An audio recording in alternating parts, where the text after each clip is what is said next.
Assalamualaikum warahmatullahi wabarakatuh. Salam sejahtera buat kita semua. Semoga kita semua dalam keadaan sehat jasmani dan rohani, tidak kekurangan satu apapun. Amin ya robbal alamin. Oke, Mimin akan melanjutkan cerita Liontin Giok Naganya. Bab 1181 sampai bab 1185. Penambang ini bukannya tidak pernah puas, dia juga tahu kebenarannya, terlalu banyak keserakahan itu tidak baik. Karena Hu Yantong awalnya menawar 200.000 yuan, tetapi sekarang menjadi 600.000 yuan, sehingga para penambang merasa bahwa dia tidak nyata.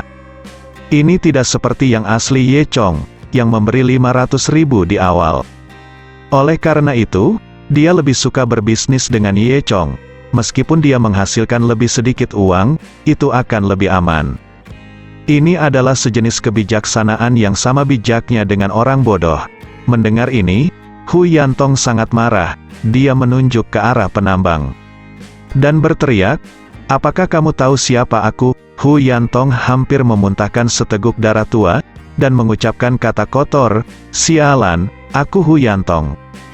Bukan bagian belakang mata, ketidakhadiran selalu pemalu, dan ditakuti oleh Hu Yantong bahkan lebih tunduk. Berani berbicara, dia menundukkan kepalanya dan diam-diam menatap Ye Chong dengan matanya. Ye Chong tertawa dan berkata, "Kenapa? Apakah kamu masih ingin mengambilnya dengan paksa? Sekarang batu giok ini milikku, katakan padaku ada apa?" Hu Yantong sangat marah, dan hendak mengutuk ketika dia menilai Ye Chong dari atas ke bawah, memutar matanya, dan tiba-tiba punya ide. "Nak, ada aturan di sini, tidak ada yang akan merampokmu." Hu Yantong berhenti, dan melanjutkan, "Tapi, siapa kamu? Mengapa aku belum melihatmu?" Setelah Hu Yantong berkata, semua orang menyadari bahwa tidak ada yang melihat kamu Chong. Lagi pula, lingkaran antik di Beijing begitu besar, dan banyak orang saling mengenal. Tapi memang, tidak ada yang melihat Ye Chong. Hehe, dan aku melihat kamu berpakaian seperti ini, dan kamu tidak terlihat seperti seseorang yang bisa bermain dengan barang antik. Bagaimana kamu bisa masuk? Apakah kamu punya kartu undangan? Tanya Hu Yantong. Semua orang mengangguk satu demi satu. Mereka melihat bahwa pakaian Ye Chong memang sangat biasa, dan dia sama sekali tidak terlihat seperti seseorang yang bisa masuk ke sini. Ye Chong datang bersama Pan Wei. Bagaimana mungkin ada undangan? Dia mengangkat bahu dan berkata, "Undangan, tidak perlu." "Hehe, tidak perlu." Kedengarannya bagus, bukan hanya tidak ada. Seseorang tertawa. Hu Yantong menunjukkan senyum berbahaya di sudut mulutnya. "Tidak ada undangan. Sepertinya kamu menyelinap masuk. Kamu tidak datang untuk mencuri barang, kan?" "Chong benar-benar seorang pencuri. Pergi dan panggil penjaga keamanan." Teriak seseorang. Dalam beberapa detik, dua penjaga keamanan yang bertugas menjaga ketertiban di Taman Kuno Keluarga Pan segera berjalan. "Jadi ini Tuan Hu, apakah ada yang harus Anda lakukan?" kata seorang penjaga keamanan dengan hormat. Hu Yantong menunjuk Ye Chong dan berkata, "Ada apa denganmu? Apa yang dilakukan anak ini? Dia tidak memiliki kartu undangan. Mengapa dia membiarkannya masuk? Sesuatu keamananmu tidak ada. Kenapa kamu tidak mengusirnya?" Semua orang bersorak. Kedua penjaga keamanan ini tidak sama dengan sekelompok orang yang menyambut Pan Wei di depan pintu. Jadi mereka juga tidak mengenal Ye Chong. Kedua satpam itu pertama-tama meminta maaf kepada semua orang, lalu berjalan ke arah Ye Chong. "Tuan, apakah Anda memiliki kartu undangan untuk acara kami malam ini? Kami membutuhkan kartu undangan untuk masuk," kata seorang satpam. Ye Chong mengangkat bahu. "Tidak. Jika Anda tidak memiliki kartu undangan, tolong cepat keluar, Tuan." Nada kedua penjaga keamanan itu juga jauh lebih keras. "Hehe, itu benar-benar menyelinap masuk. Beraninya kamu menantang Hu Yantong denganku. Sungguh konyol." Hu Yantong mencibir. Tepat ketika kedua satpam hendak mengusir Ye Chong, seseorang tiba-tiba berteriak, "Berhenti!" Ternyata Pan Wei, yang baru saja kembali dari toilet. Semua orang melihat ke sumber suara dan menemukan bahwa itu adalah seorang gadis kecil yang cantik. Meskipun Pan Wei adalah wanita tertua dari keluarga Pan, dia telah bertugas sebagai tentara di luar sepanjang tahun, dan dia tidak sering pulang, dan tidak sering muncul di taman kuno keluarga Pan. Jadi kebanyakan orang tidak mengenali identitasnya. Sampai kedua satpam dengan hormat berkata, "Nona, Anda di sini." Pada saat ini, semua orang terkejut saat menyadari bahwa gadis kecil ini sebenarnya adalah wanita tertua dari keluarga Pan. "Apa yang kamu lakukan?" tanya Pan Wei. Petugas keamanan berkata, "Nona, begini, kami menemukan bahwa seseorang tidak membawa kartu undangan dan hendak mengusirnya." Dengan begitu banyak orang di sini, Pan Wei agak malu memanggilnya Kakak Ye Chong. Semua orang tercengang, anak ini sebenarnya mengenal keluarga Nona Pan. Itu sebenarnya dibawa oleh keluarga Nona Pan. Kedua satpam itu semakin ketakutan. Ini. Mengapa Anda tidak segera meminta maaf kepada Tuan Ye? Anda tidak ingin melakukannya lagi, bukan? Kata Pan Wei. Kedua satpam itu segera berlari ke Ye Chong dan meminta maaf berulang kali. Pada saat ini, ekspresi Hu Yantong juga sedikit mereda, menatap Pan Wei dan tersenyum. "Jadi Nona Pan Wei, aku tidak menyangka kamu akan tumbuh sebesar ini. Ketika kamu masih muda, wow, aku bahkan memelukmu apa?" Pan Wei mendengar bahwa lelaki tua itu berkata dia telah memeluknya, dan ekspresi jijik segera muncul di wajah kecilnya. Dia melotot, "Siapa kamu? Apakah saya mengenal Anda?" "Hei, karena kamu adalah wanita tertua dari keluarga Pan, kamu harus tahu siapa aku, Hu Yantong, ya." Hu Yantong mulai berteman. Hu Yantong percaya bahwa dengan identitas dan statusnya sendiri, ditambah hubungannya dengan keluarga Pan, nona muda dari keluarga Pan ini pasti tidak akan menyinggung perasaannya karena teman biasa. "Nona Pan, saya menyarankan Anda untuk lebih berhati-hati saat berteman di masa depan. Seolah-olah anak laki-laki yang sombong, dan bodoh seperti itu tidak cocok untuk menjadi teman wanita tertua." Hu Yantong menunjuk Ye Chong dan berkata, Pan Wei mendengus dingin, dan berkata, "Kamu cukup toleran. Apakah aku masih membutuhkan persetujuanmu untuk siapa aku ingin berteman?" Singkatnya. Hu Yantong terkejut, Pan Wei ini tidak sopan saat berbicara dengannya. Wajah Hu Yantong sedikit gelisah, dia mendengus dingin, dan berkata, "Nona Pan, saya memiliki hubungan yang baik dengan keluarga Anda. Saya tidak berpikir Anda akan mendapat masalah dengan saya karena anak ini." Dia senang, dan berkata, "Kamu orang tua, apa kamu berdiri di sini dan berbicara tidak menyakiti punggungmu? Siapapun yang memiliki hubungan baik denganmu, kepada siapa kamu pergi? Mengapa kamu berbicara omong kosong denganku?" Hu Yantong tersipu untuk sementara, dan tidak pernah berani-beraninya ada yang berbicara dengannya seperti itu. Hari ini, kedua junior itu dimarahi. Hu Yantong mendengus dingin, dan berteriak, "Oke, keluarga Pan Anda memiliki karir yang hebat, jadi tidak masalah jika Anda tidak peduli dengan lelaki tua itu. Tetapi lelaki tua itu ada di sini hari ini atas nama keluarga Bai. Tidakkah kamu ingin memberikan wajah keluarga Bai?" Pan Wei paling membencinya. Dia cemberut dan berkata, "Kemarilah, keluarkan lelaki tua ini. Karena lelaki tua itu sangat pelit, jika kamu suka menjadi anjing dari keluarga Bai, bawa aku kembali ke keluarga Bai." Ye Chong menyaksikan Pan Wei marah, tapi menurutnya itu lucu. Hu Yantong hendak meledak dalam kemarahan, dan berteriak, "Oke, Nona Pan, kamu terlalu berlebihan. Aku pasti akan berbicara dengan ayahmu ketika aku kembali." Setelah mendengar bahwa orang tua ini ingin mengadu kepada ayahnya, Pan Wei langsung goyah. Dia berpura-pura tidak mendengar apa yang dikatakan Hu Yantong, meraih lengan Ye Chong dan berkata, "Tuan Ye, ayo pergi ke sana sebentar, tunggu." Hu Yantong berteriak, "Nak, jika kamu memiliki kemampuan untuk berbicara dengan saya, ayo bersaing. Siapapun yang menang, batu giok kuno ini akan menjadi miliknya, bagaimana?" Ye Chong tersenyum dan berkata, "Kompetisi untuk apa? Karena hari ini adalah pameran barang antik, kita secara alami akan membandingkan penglihatan kita untuk melihat penglihatan siapa itu bagus." Kata Hu Yantong. Ye Chong mengangkat bahu, mengatakan bahwa tidak ada masalah.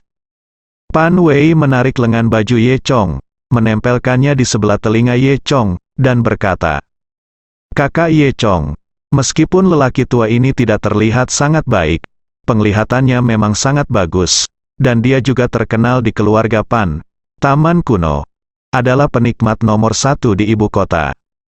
Pan Wei menghirup telinga Ye Chong seperti biru.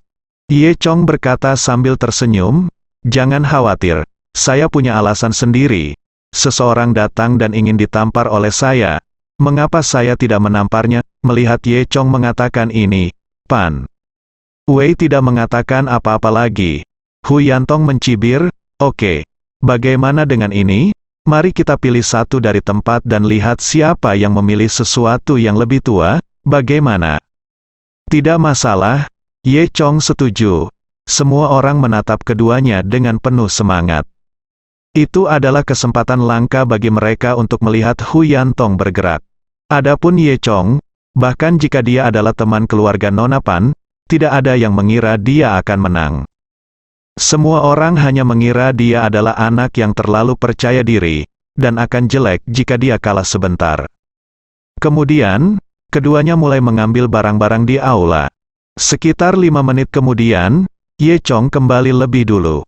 Di tangannya, dia memegang botol porselen berwarna biru. Pan Wei bertanya, "Kakak Ye Chong, Tuan, apa yang kamu pilih?" "Ini adalah porselen yang dibakar dari tungku Longkuan di dinasti Song," kata Ye Chong. Pan Wei menggosok jari kelingkingnya dan berpikir sejenak, dinasti Song, itu seharusnya sudah lama sekali. Tentu saja, Ye Chong tersenyum. Semua orang tercengang saat mendengar apa yang dikatakan Ye Chong. Porselen dari Kil Longkuan adalah harta nasional. Anda harus tahu bahwa Kil Longkuan adalah salah satu dari 6 sistem kil terkenal di Tiongkok, dan kil porselen yang dibakar olehnya semuanya adalah harta karun. Selain itu, sejarah produksi porselennya berlangsung selama lebih dari 1.600 tahun. Dan merupakan rangkaian tungku porselen terpanjang dalam sejarah pembuatan porselen Tiongkok. Tidak ada yang menyangka anak biasa ini memiliki penglihatan seperti itu dan dapat memilih hal-hal yang begitu baik. Namun, beberapa orang tidak mempercayainya. "Hehe, kamu bilang itu Longkuan Kil atau Longkuan Kil, siapa yang tahu apakah itu benar atau tidak?" Pria itu tiba-tiba keluar ekspresi ketidaksenangan. "Siapa yang mengatakan barang-barangku palsu?" Pria besar itu meraung. Ternyata botol porselen ini milik pria besar ini. Dia juga datang untuk menonton kesenangan barusan. Dan ketika dia melihat seseorang mengatakan bahwa barangnya palsu, dia segera berhenti. Saat dia berbicara, dia membuka mulutnya, memperlihatkan 2 gigi emas. "Lihat 2 gigi emas ini. Apa itu? Ini simbol status." Pria besar itu meraung. "Nama keluarga saya adalah Jin, dan dia adalah keturunan dari Jin Wushu, 4 penguasa serigala dari kerajaan Daliao. Bagaimana Anda orang biasa tahu bahwa tempat pembakaran Longkuan ini dirampas dari tangan Kaisar Song Utara oleh nenek moyang saya? Telah disimpan di kampung halaman saya selama bertahun-tahun, dan saya enggan menjualnya. Saya baru mengeluarkannya tahun ini, dan Anda benar-benar mengatakan itu palsu. Anda benar-benar tidak punya mata." Semua orang tercengang, entah benar atau tidak. Bagaimanapun, penampilan lelaki besar itu membuat orang tidak bisa tidak mempercayainya. Saat ini, Hu Yantong juga kembali. Di tangannya, dia hanya memegang sesuatu yang terlihat seperti ubin. Hu Yantong berkata dengan riang, "Semuanya, tidak perlu berdebat, nyanyian Longkuan Utara miliknya nyata." Sekarang setelah Hu Yantong mengatakannya, tidak ada yang meragukannya lagi. Namun, Hu Yantong tidak mengatakan ini karena niat baik, tetapi dia pikir dia telah menemukan peninggalan kuno lebih awal dari dinasti Song Utara. Seseorang tidak sabar untuk bertanya, "Tuan Hu, apa yang Anda temukan?" Hu Yantong tersenyum, lalu menunjukkan ubin di tangannya. Ketika semua orang melihatnya, mereka tidak melihat sesuatu yang terkenal. "Ini, ubin?" Seseorang bertanya. "Hu, Yantong terkekeh, tentu saja tidak. Kemarilah, bawakan aku pengikis tanah, segera. Dua anggota staf datang dan dengan hati-hati menyerahkan pengikis kepada Hu Yantong. Setelah itu, Hu Yantong mengenakan sarung tangan dan menggunakan pengikis untuk mengikis lapisan pertama permukaan ubin dengan sangat hati-hati. Setelah membersihkannya, semua orang hanya bisa melihat ubin itu hal seperti mengungkapkan penampilan asli di dalam. Itu adalah semacam lembaran logam hijau gelap, dan ada beberapa dekorasi bergaris sederhana di permukaannya. Beberapa orang yang berpengetahuan, dia sudah bereaksi, dan membuka mulutnya lebar-lebar karena terkejut. Tidak, mustahil ini perunggu, Hu Yantong terkekeh. Benar, ini benar-benar barang perunggu, jika saya tidak salah, itu harus menjadi bagian yang jatuh dari lonceng. Hanya saja terlalu lama terkubur di dalam tanah, dan permukaannya sudah tercemar lumpur, sehingga terlihat seperti genteng. Jika saya tidak menontonnya dengan hati-hati, saya mungkin melewatkannya. Semua orang tersentak. Anda tahu, barang perunggu ini adalah harta nasional yang nyata, dan tidak boleh dibeli atau dijual. Tuan Hu benar-benar memiliki mata yang bagus, jika tidak, kita akan kehilangan harta nasional lainnya. Itu benar, Nyonya Hu luar biasa. Hu Yantong mengelus janggut putihnya, tertawa dan berkata, "Bagaimana, nak, apakah kamu tidak mengaku kalah?" Ye Chong tersenyum, mengakui kekalahan. "Hehe, meskipun kamu menemukan sepotong porselen dari dinasti Song, ini adalah barang perunggu dari dinasti Zhou Timur." "Zhou Timur apa? Saya pikir itu minggu lalu." Ye Chong tertawa. Semua orang tercengang, menatap Ye Chong dengan tidak bisa dijelaskan. Hu Yantong berkata dengan marah, "Nak, apa maksudmu?" Ye Chong tertawa dan berkata, "Maksudku, kamu salah membacanya, itu palsu." Ada bisikan lain di sekitarnya. Kentut wanita tua itu memanggil Hu Yantong, "Saya tidak melewatkan mata saya dalam 30 tahun, dan Anda benar-benar mengatakan bahwa saya merindukan mata saya." Kata Hu Yantong, "Itu, apa yang kamu, nak, berani merajalela? Aku benar-benar tidak tahu ketinggian langit dan bumi." Tuan Hu terkenal, berani mengatakan bahwa Tuan Hu salah. "Itu dia, bagaimana mungkin Tuan Hu salah? Hehe, saya pikir Anda pasti kalah, tidakkah Anda mau mengakuinya?" Semua orang menuduh Ye Chong terlalu merajalela. Pan Wei mengangkat alisnya, "Diam, Tuan Ye bilang dia salah, jadi dia salah." "Apa hubungannya? Mengapa Nona Pan berbicara dengan Tuan Ye seperti ini?" Hu Yantong mencibir. Pan Wei sedikit tersipu. Aku mengatakan yang sebenarnya." "Hehe, sebenarnya Tuan Ye berbicara omong kosong, jika kamu kalah, kamu tidak akan mengakuinya." Kata Hu Yantong. Semua orang juga menyuarakan persetujuan mereka. Ye Chong tidak terburu-buru, tersenyum, dan berkata dengan tenang, "Hu Yantong memang sedikit mampu, dan saya mengakuinya, karena orang biasa benar-benar tidak dapat menemukan yang palsu ini. Apa maksudmu, Hu?" Yantong bertanya, "Yang ingin kukatakan adalah bahwa pemalsuan ini hanya untuk mempermainkanmu yang memproklamirkan diri sebagai master." Kata Ye Chong. Hu Yantong sangat marah. "Zuzi terlalu gila, aku baru saja melihat benda ini, tapi sekilas ku temukan itu palsu, jadi aku tidak mengambilnya." Ye Chong berkata, "Aku tidak mengharapkannya, tapi kamu mengambilnya." Hu Yantong berkata dengan marah, "Hehe, menyombongkan diri tanpa draft, beraninya kamu mengatakan itu palsu. Mengapa yang palsu? Tertutup tanah, ditutupi dengan lapisan tanah, sehingga tidak ada orang lain yang bisa melihat bejana perunggu di dalamnya. Bukankah itu tidak perlu?" Seseorang setuju. Ye Chong tersenyum dan berkata, "Saya berkata, benda ini digunakan untuk menggoda mereka yang mengaku sebagai tuan." Semua orang bingung. Ye Chong berkata, "Tuan palsu ini sangat mahir dalam hati orang. Dia tahu bahwa membuat barang perunggu palsu mudah dilihat. Namun, ada cangkang palsu yang membungkus barang perunggu.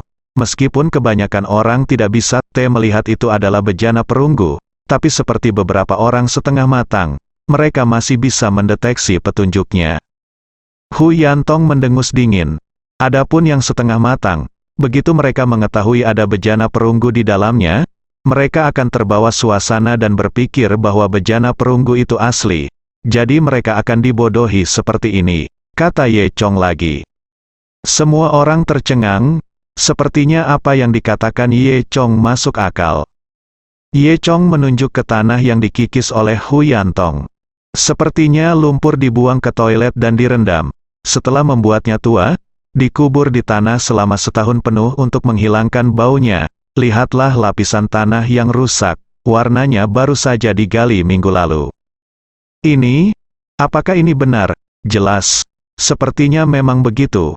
Itu hal yang sama. Semua orang berdiskusi, Hu Yantong tentu saja tidak akan mengakuinya.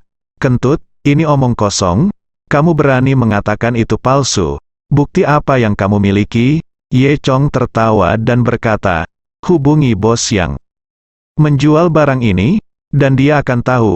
Ini lucu, mungkinkah bos menjual barang palsu, dan dia akan mengakuinya sendiri.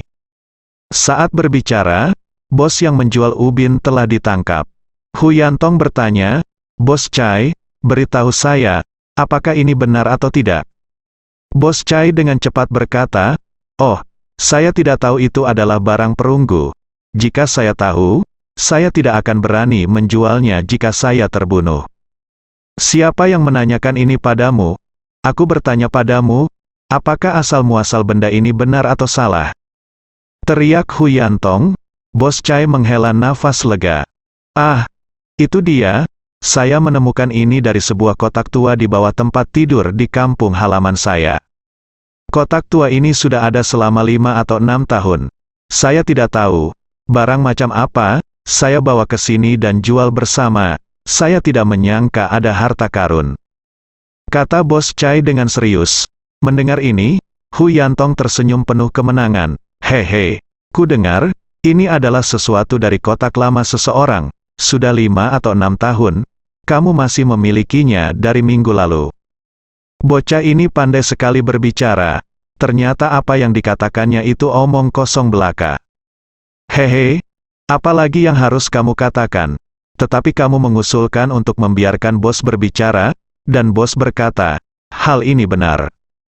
Hu Yantong mencibir. Ye Chong tidak terburu-buru.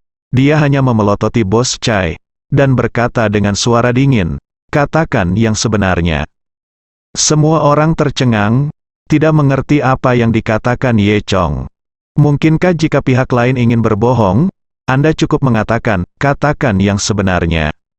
Apakah ada yang salah dengan otak anak ini? Pada saat ini, Bos Chai merasa sedikit bersalah dan mengintip Ye Chong. Tidak masalah jika Anda melihatnya, dia menemukan bahwa mata pihak lain tampak ungu. Dalam sekejap, pikirannya kosong. Sepertinya hanya ada satu suara tersisa di kepala, katakan yang sebenarnya. Aku membeli ubin ini minggu lalu seharga 5.000 yuan dari Liu Lichang Wang kecil. Kata Bos Chai tiba-tiba, kesadaran Bos Chai masih sangat jelas. Dia tidak tahu mengapa dia mengatakan yang sebenarnya. Namun, semua orang mendengarnya dengan sangat jelas, dan mereka semua memandang Bos Chai dengan heran. Wang dari Xiao Liu Lichang adalah master palsu terkenal di dunia barang antik. Tapi semua orang bahkan lebih tidak bisa dipercaya bahwa kata-kata Ye Chong benar-benar membuat takut Bos Chai. Hu Yantong langsung tercengang, dan menatap Bos Chai dengan kaget, kamu, apa yang kamu katakan? Bukankah kamu baru saja mengatakan bahwa ini adalah sesuatu yang kamu simpan di bagian bawah kotak? Bos Chai berkata, saya mengatakan yang sebenarnya sekarang. Bos Chai memasang wajah pahit, dan untuk beberapa alasan, dia mengatakan yang sebenarnya lagi. Wang mengatakan bahwa benda ini adalah ciptaannya yang membanggakan. Dan ini khusus digunakan untuk menipu para ahli.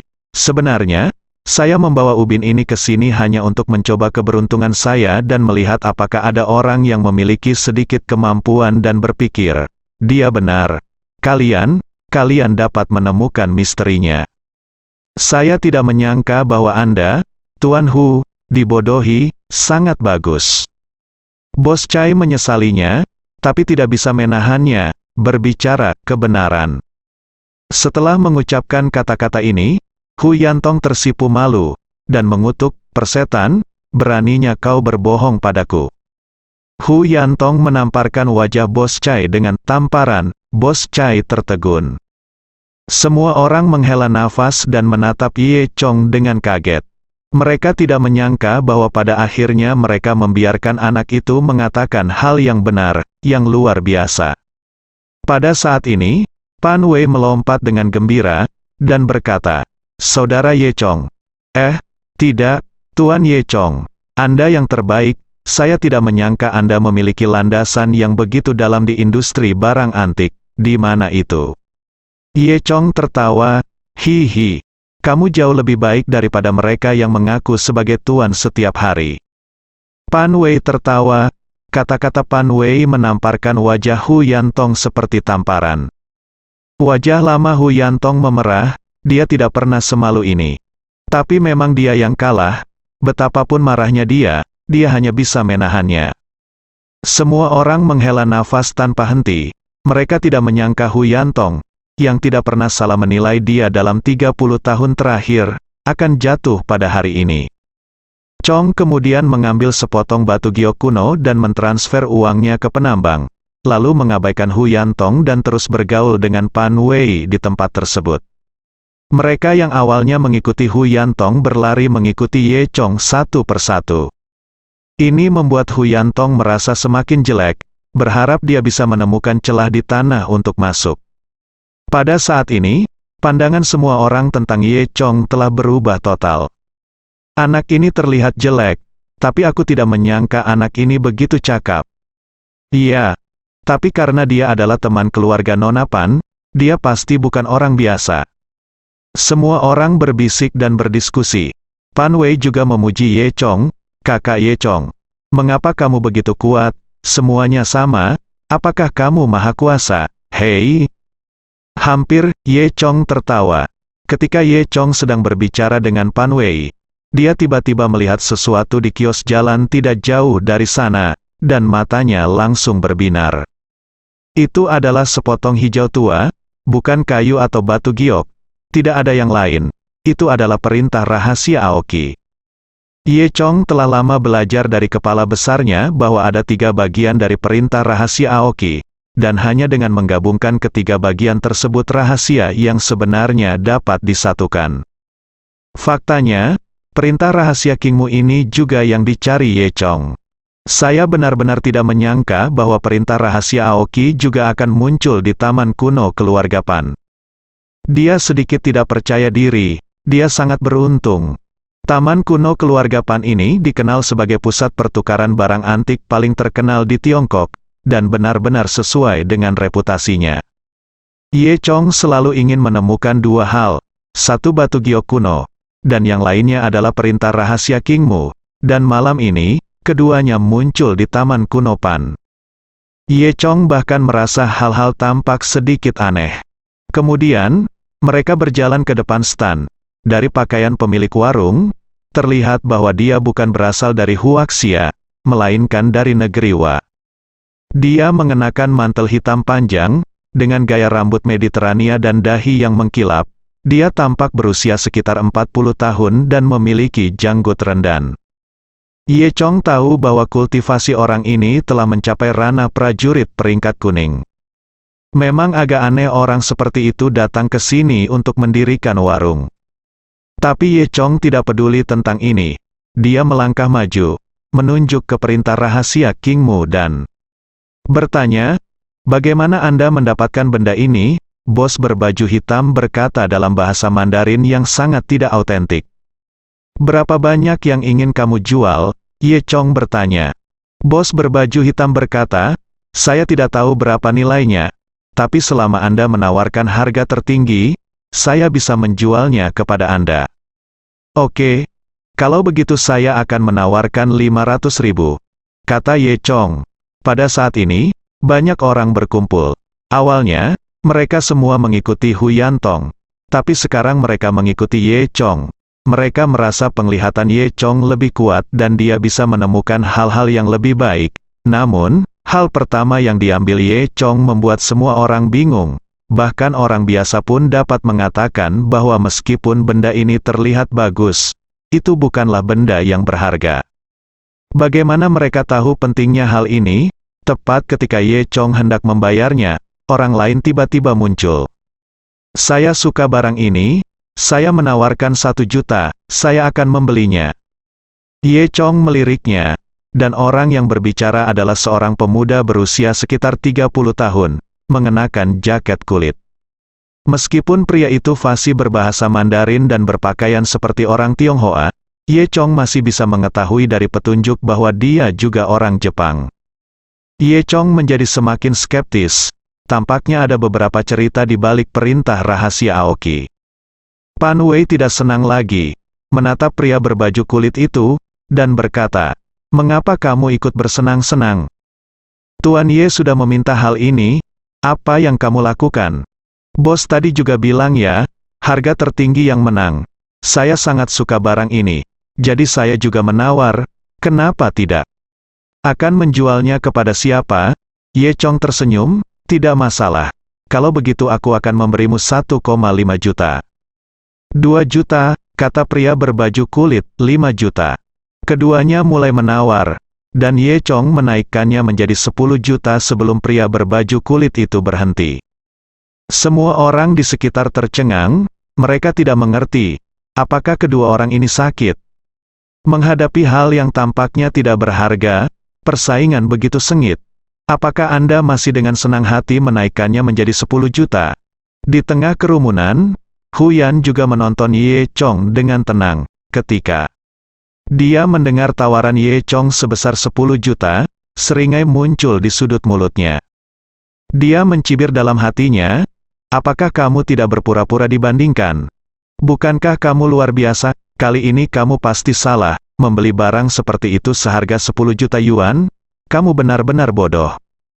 Hu Yantong bisa jadi sangat yakin saat ini, benda ini sama sekali tidak berharga. Dia pikir Ye Chong telah kehilangan penglihatannya, dan tidak bisa menahan rasa sombong. Pan Wei juga cukup aneh, dia tidak mengerti mengapa Ye Chong begitu terobsesi dengan hal ini. "Saya akan menawarkan 10,5 juta, pria berjaket kulit itu terus menawar. 20 juta, kata Ye Chong. Semua orang tersentak, ini benar-benar kaya dan kuat. Meskipun mereka mampu membeli 20 juta yuan, sangat tidak mungkin bagi mereka untuk menghabiskan 20 juta yuan untuk membeli barang ini. Belum lagi 20 juta, meski 200 ribu, mereka tidak mau menghabiskannya."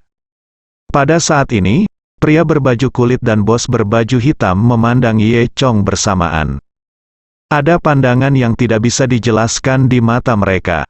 Dan pria berjaket kulit itu berhenti menanyakan harganya, tetapi berbalik dan pergi. "Oke, aku akan memberikannya padamu," kata bos berbaju hitam. Ye Chong mengambil perintah rahasia King Mu, mentransfer uang itu ke bos berbaju hitam, dan pergi bersama Pan Wei. Pan Wei bertanya dengan sangat aneh, "Saudara Ye Chong, apakah benda ini sangat berharga? Mengapa Anda membayar harga yang begitu tinggi untuk itu?" Ye Chong tersenyum dan berkata, "Benda ini mahal untuk orang biasa. Ini tidak terlalu berharga, tapi bagiku, itu adalah hal yang berharga." Pan Wei menjulurkan lidahnya, "Cih, ini misterius." Setelah itu, Pan Wei berkata, "Namun, saya pikir ada masalah dengan bos dan pria berjaket kulit." Pan Wei yakin bahwa dia adalah seorang perempuan. Nyatanya, Ye Chong sudah merasa ada masalah. Dia tersenyum, "Ya, mereka punya masalah. Tapi jangan khawatir, mereka tidak bisa membuat gelombang apapun." Ye Chong tidak peduli. Bukankah itu hanya 2 prajurit tingkat kuning? Jika mereka berani melakukan apa saja, Ye Chong akan jika Anda 1 telapak tangan, Anda dapat membunuh mereka semua. Tapi perintah rahasia Aoki ini memang benar adanya. Ye Chong tidak menyangka bahwa kali ini dia datang ke Taman Kuno Pan, dia akan mendapatkan panen yang begitu besar. Apa yang dia dapatkan hari ini adalah apa yang dia impikan.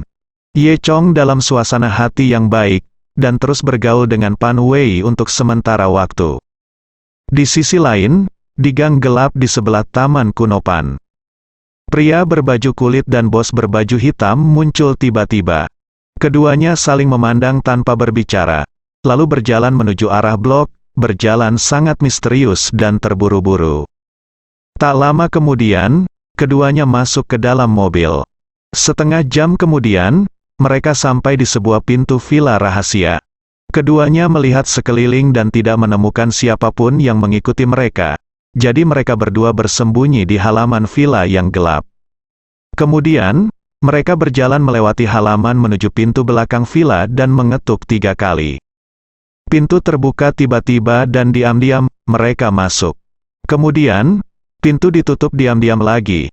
Setelah rangkaian gerakan ini, kecuali 3 ketukan di pintu, gerakan lainnya sangat ringan dan tidak ada suara sama sekali, seperti menonton film bisu.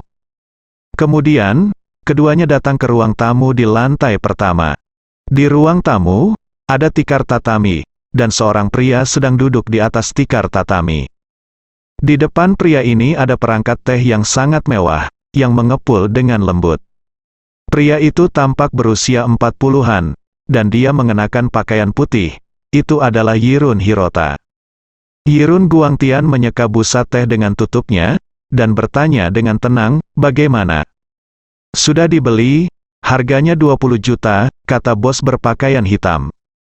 Mata Yirun Hirota tiba-tiba berbinar, "Benarkah?"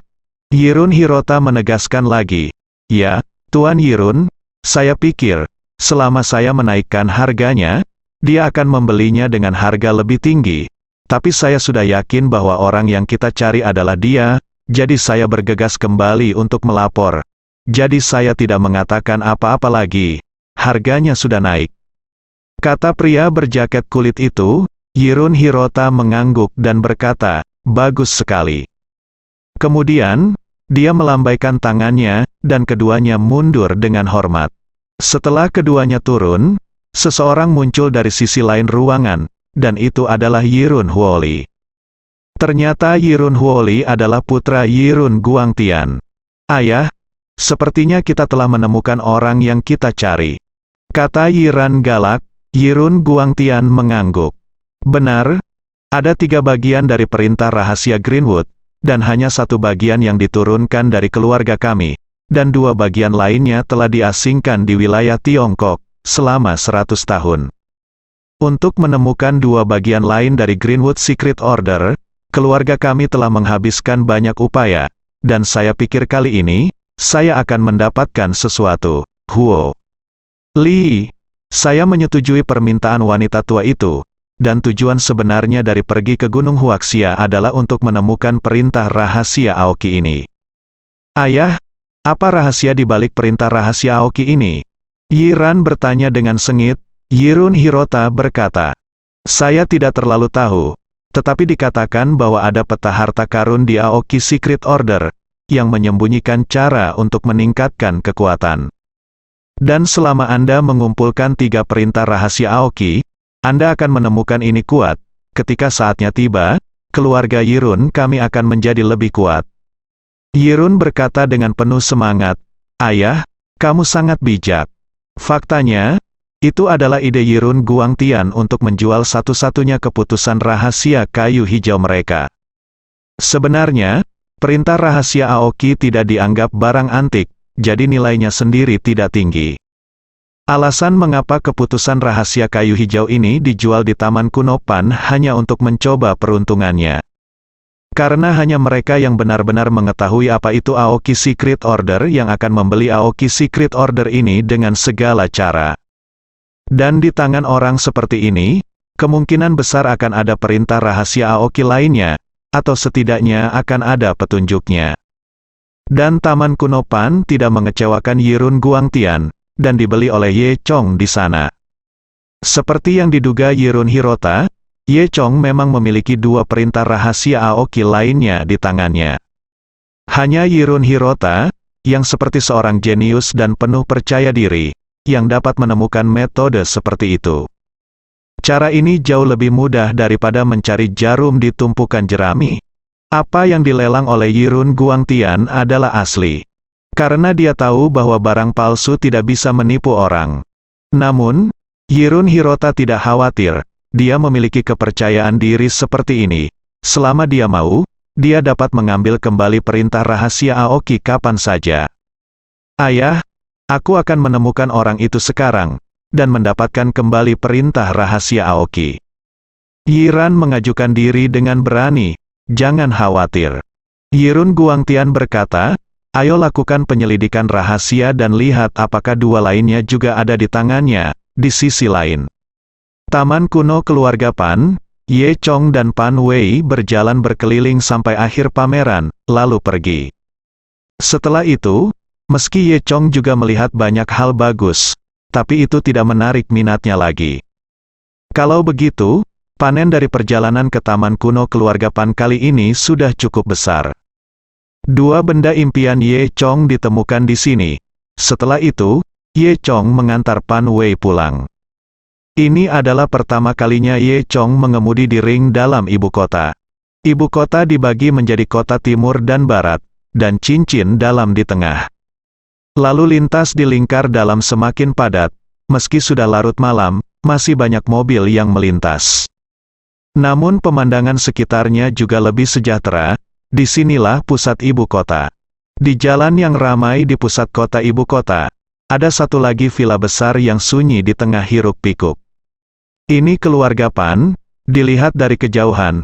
Villa itu dibangun di taman, dan seluruh taman itu milik wilayah keluarga Pan yang sangat megah. Ye Chong mengemudikan mobil ke pintu, Pan Wei keluar dari mobil, dengan enggan mengucapkan selamat tinggal pada Ye Chong. Kemudian, Ye Chong melambaikan tangannya, menginjak pedal gas, dan pergi. Dibandingkan dengan villa Pan, villa tempat tinggal Ye Chong dan Tang Chun tampak biasa saja. Ketika Ye Chong kembali ke villa, sudah lewat jam 11 malam, Tang Chun tidak ada di rumah. Tapi Ye Chong sudah terbiasa. Sejak Tang Chun mengambil alih grup Longshan di Beijing, dia sangat sibuk selama ini, dan seringkali dia hanya tidur di perusahaan. Namun, dengan upaya Tang Chun, produk seri Dewa Naga secara bertahap membuka pasar di ibu kota, dan mendapatkan reputasi tertentu di ibu kota. Ye Chong kembali ke rumah dan berbaring di tempat tidur. Dia melihat cahaya bulan di luar jendela, berpikir, dan bermain dengan dua hal yang baru saja dia dapatkan hari ini. 3 dekrit rahasia kayu hijau telah diperoleh, tetapi Ye Chong belum melihat pintu seperti apa yang ada. Mereka tidak hanya disatukan, sebuah peta akan muncul, dan pasti ada mekanisme di dalamnya. Ye Chong juga tidak tega mempelajarinya sekarang. Dan dia merasa pasti ada seseorang di balik perintah rahasia Aoki ini, atau semacam konspirasi yang menunggunya. Dia memikirkan dua orang Wa yang dia temui hari ini. Dia mengesampingkan dekrit rahasia kayu hijau, mengeluarkan sepotong batu giok kuno itu, dan menggabungkannya dengan milik Sun Yiqiang sebelumnya. Kedua batu giok ini hampir sama, dan mereka hanya sesuai dengan mekanisme di tambang emas. Pada awalnya, Sekretaris Qi mengatakan bahwa Tian Jinzu kemungkinan besar berada di lubang ini, dan itulah yang dibutuhkan Ye Chong. Di masa lalu, Ye Chong ingin mendapatkan manik Zi 5 elemen karena dia ingin meningkatkan dirinya sendiri. Tapi sekarang, dia punya tujuan lain, yaitu menyelamatkan Zhao Lubai. Mungkin di 5 Elements Z-Bit adalah mungkin untuk menemukan cara untuk menyelamatkan Zhao Lubai. Bersambung.